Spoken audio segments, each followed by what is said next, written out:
Cinema తీస్తే ఒక చరిత్ర సృష్టించాలి. ఆ సినిమాయే చరిత్ర కావాలి అని నేను చాలా విషయాల్లో చెప్తూ ఉంటాను. చాలా సార్లు చెప్పుకున్నాను. సో 'రాజాసాబ్' అనేది ఇప్పుడు విధ్వంసం మొదలెట్టింది. ఓన్లీ ఓవర్‌సీస్ బుకింగ్ చూసుకున్నట్లయితే 7,5,00,00,000 దాటేసింది ఆల్రెడీ.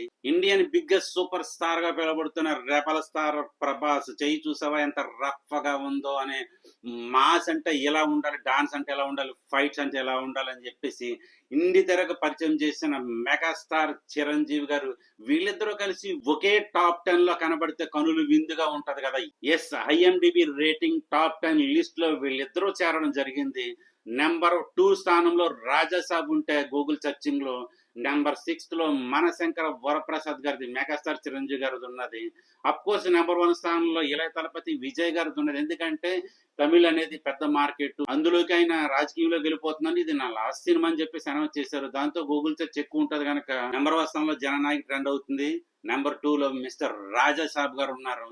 రాజాసాబ్ గారు ట్రైలర్ 2.0 రిలీజ్ చేసిన తర్వాత హైప్ ఇంత అంత కాదు, ఎంత బిల్డ్ అయిందంటే మన టాలీవుడ్ అంతా కలిపి 20 మిలియన్స్ వేవ్స్ వస్తే ఓన్లీ బాలీవుడ్ లోనే 33 మిలియన్ వేవ్స్ వచ్చాయి.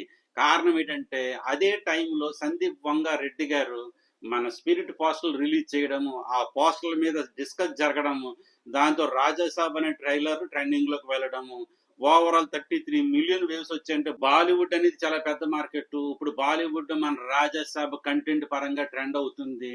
ఎన్ని ట్రైలర్ రిలీజ్ చేసాము, ఎన్ని టీజర్ రిలీజ్ చేసాము అనేది కాదు, కంటెంట్ కరెక్ట్ గా రిలీజ్ చేసామా లేదా అనేది చాలా ఇంపార్టెంట్. బాలీవుడ్ వాళ్ళు హర్రర్ మూవీస్ అంటేనే పడి చస్తారు. ఎలా అంటే ఒక స్త్రీ 2 అనేది ఒక heroine oriented cinema.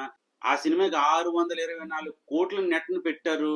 Overall world wide 800 కోట్లు దాటిందంటే మీరు అర్థం చేసుకోవచ్చు. అంత పిచ్ తో సపోర్ట్ చేస్తారు హర్రర్ మూవీస్ కి.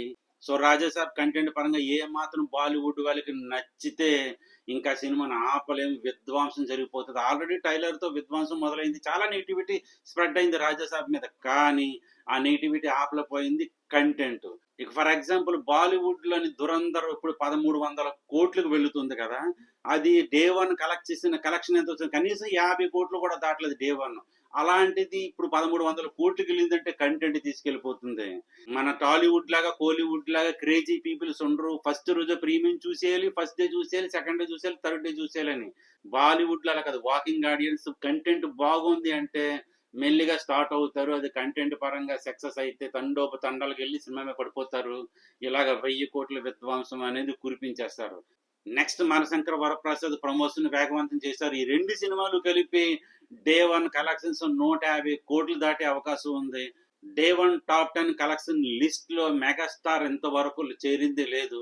ఫస్ట్ టైం మనశంకర వరప్రసాద్ గారితో డే 1 కలెక్షన్ లిస్ట్ లో చేరబోతున్నారని అందరికీ అర్థమవుతుంది. ఎందుకంటే ప్రమోషన్స్, రిలీజ్ చేసిన కంటెంట్ సూపర్ గా మైండ్ లో స్లో పాయిజన్ గా అందరికి విక్కిపోతుంది కనుక డే 1 కలెక్షన్స్ 100 నుంచి 150 కోట్లు వచ్చే అవకాశం ఉందని క్రిటిక్స్, ఫిల్మ్ వర్గాలు చెప్తున్నారు. సో చూడాలి మరి రాజాసాబ్ డే 1 కలెక్షన్ ఎంత పెట్టబోతుంది, మనశంకర వరప్రసాద్ ఎంత పెట్టబోతుంది అనేది రాబోయే రోజుల్లో చూడొచ్చు. మరి డైలీ కలెక్షన్స్ కోసం, గూస్ బంప్స్ రివ్యూస్ కోసం మన ఛానల్ సబ్స్క్రైబ్ చేసుకోండి. Thank you so much. Bye.